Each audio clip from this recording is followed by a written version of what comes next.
मैं कोई आमदार खासदार का भाई नहीं, कोई बड़ा उद्योगपति नहीं, पैसे वाला नहीं, उसके बावजूद भी मेरे ऊपर जिम्मेदारी दी। इसकी वजह सिर्फ है कि मैं ग्रास रूट लेवल पे काम करने वाला आम लोगों के लिए, हम वर्कर लीडर होने के नाते जो असंगठित कामगार है, जो आम आदमी है, उसके सुख दुख जो है उसका समझ के लेके इस महापालिका में रहने वाले लोगों के लिए काम करने के लिए एक अच्छा शहर कैसा बने, आने वाले 22 में जो भ्रष्टाचार चल रहा है महानगर पालिका में, उसके ऊपर विरोध करते हुए इस शहर को भ्रष्टाचार मुक्त शहर कैसा होगा, इसके लिए मेरी कोशिश रहेगी, प्रयास रहेगा और उसी के लिए मैं काम करूंगा। किसी भी राजनीतिक पार्टी में कोई हमेशा एक पद पे रहता नहीं है। मैं भी प्रदेश में सरचिटनीस था। 2016 में मुझे पार्टी ने बोला थाना शहर में जाके जिलाध्यक्ष बनो। मैं जिलाध्यक्ष बना, मैं सोशल मीडिया का इंचार्ज महाराष्ट्र में था, सरचिटनीस था।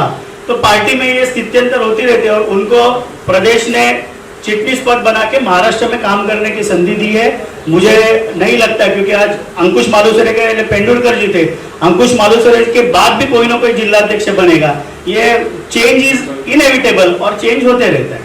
राष्ट्रवादी कांग्रेस पार्टी फिर से मीरा भाईंदर में मजबूती से संगठन खड़ा करके आने वाले महानगर पालिका की चुनाव पूरी दमखम से लड़ने जा रही है।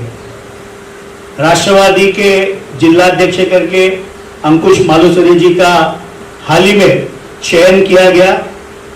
प्रदेश के प्रांताध्यक्ष माननीय जयंत जी पाटिल साहब, राज्य के उप मुख्यमंत्री माननीय अजीत दादा पवार, राष्ट्रवादी की नेता सांसद सुप्रियाताई सुळे और जिन पे थाने और पालघर जिले की जिम्मेदारी दी गई है, ऐसे राष्ट्रवादी के नेता गृह निर्माण मंत्री डॉक्टर जितेंद्र आव्हाड साहब, इन सभी के मार्गदर्शन में अंकुश मालुसरे जी की जिलाध्यक्ष करके नियुक्ति कर दी गई है।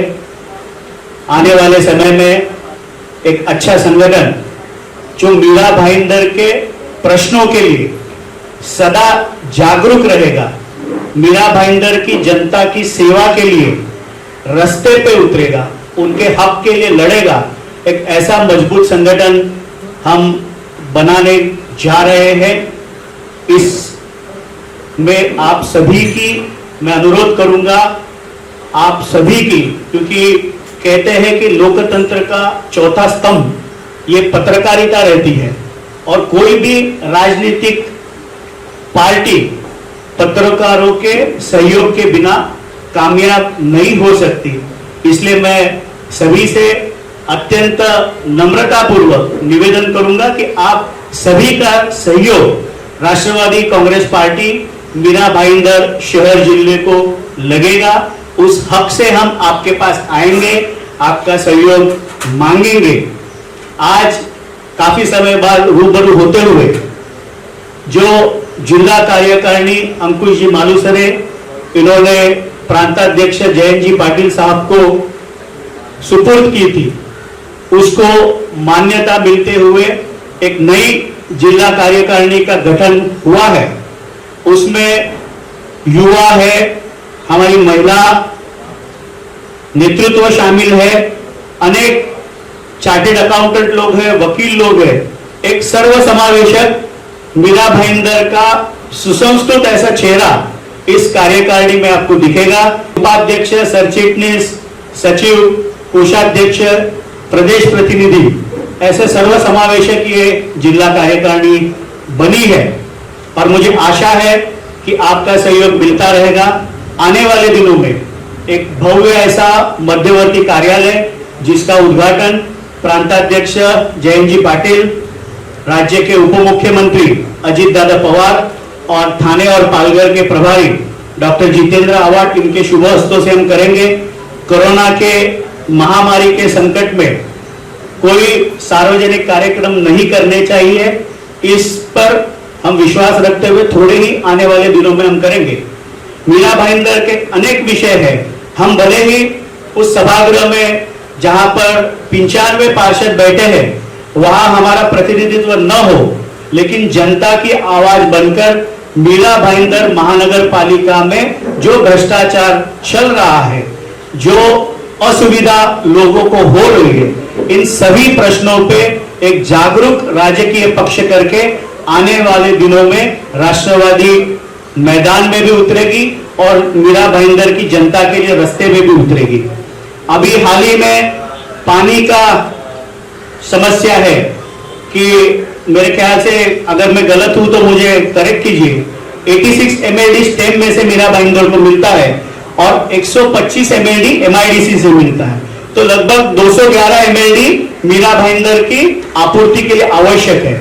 लेकिन एमआईडीसी से कुछ पानी कम आ रहा है और हर 15 दिनों में जो 24 घंटे का शटडाउन होता है वो लगभग 60 से 70 घंटों तक जाता है, क्योंकि प्रेशर पहले कम होता है तो एक दिन पहले से पानी कम हो जाता है, फिर एक दिन का शटडाउन और तीसरे चौथे दिन मतलब 72 घंटे तक पानी की समस्या हर हफ्ते मीरा भाईंदर में रहती है।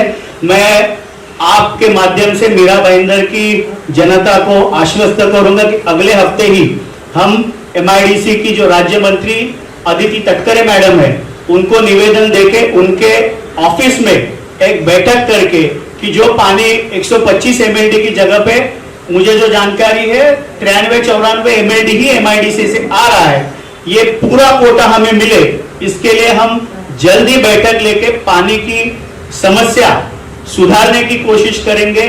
हाल ही में हमारे जिलाध्यक्ष ने आयुक्त ढोले साहब से भी निवेदन किया था कि कोरोना के महामारी में जो कोविड हॉस्पिटल बंद किए थे महापालिका के ओर से जो फ्री ट्रीटमेंट दिया जाता था वो बहुत जगह थाना में भी दिसंबर के बाद क्योंकि पेशेंट्स कम हो गए थे तो थाना हो, कल्याण हो, भिवंडी हो, नवी मुंबई हो, महानगर पालिका जो कोविड हॉस्पिटल चलाते थे वो धीरे धीरे उनकी फैसिलिटी कम कर दी गई। लेकिन हमने आयुक्त से भी निवेदन किया है कि जल्द से जल्द ये फैसिलिटी शुरू होनी चाहिए और प्राइवेट हॉस्पिटल्स में भी अगर समझो कोई हॉस्पिटल में 100 बेड उस टाइम पीक टाइम पे थे, आज 25 बेड है, वो वापस से 100 बेड किए जाने चाहिए। ऐसा निवेदन हमने आयुक्त साहब को दिया है। माननीय डॉक्टर जितेंद्र आवाज जी ने आज ही दोपहर में पालक मंत्री एकनाथ जी शिंदे साहब से संवाद करके कल जैसे थाना में रिव्यू मीटिंग ली थी वैसे हर महानगर पालिका में पालक मंत्री जाके उधर के कमिश्नर और उधर के जनप्रतिनिधियों के साथ, राजनीतिक पार्टियों के साथ एक मीटिंग ले और क्या व्यवस्था है करनी चाहिए, क्योंकि जब कोरोना पीक पे था तो एम्बुलेंसेस भी बहुत मिलती थी, ऑक्सीजन बेड, आईसीयू बेड भी मिलते थे। आज बेड के लिए बहुत दिक्कत हो रही है। सरकार ने रेमडेसिविर जो 4,500-6,000 रुपए था आज लगभग 900-1,000 रुपए पे उसकी कॉस्ट लेके आई है। टेस्ट भी 4,500 से जो शुरू हुआ था आरटीपीसीआर आज लगभग 500-600 रुपए तक स्टेट गवर्नमेंट उसको लेके आई है। लेकिन कोविड के इस संकट काल में महानगर पालिका से क्या और तैयारी करनी चाहिए उसके लिए भी राष्ट्रवादी कांग्रेस पार्टी जागरूक है। पार्टी ने जिलाध्यक्ष पद की जिम्मेदारी मेरे को दिया। मैं मीरा भाईंदर शहर में जो मूलभूत लोगों के हित में जो समस्या है इसके लिए मैं महाराष्ट्र गवर्नमेंट के माध्यम से, जैसा कि प्रांत साहब ने बताया, पानी की जैसी समस्या है उसके ऊपर उस मंत्री के साथ जल्दी से जल्दी कैसा मीटिंग हो, ऐसी पानी जैसे अनेक अलग अलग और समस्या है उसके ऊपर मैं महाराष्ट्र शासन के मंत्री के साथ मीटिंग करके उस समस्या के ऊपर प्रयास करूंगा, कोशिश करूंगा कि वो समस्या सुलझे। दूसरी बात, मैं वर्कर लीडर होने के नाते मेरा जो बेस है, मैं आप लोगों को ये बताना चाहूंगा कि मेरे ऊपर पार्टी ने जिम्मेदारी क्यों दी।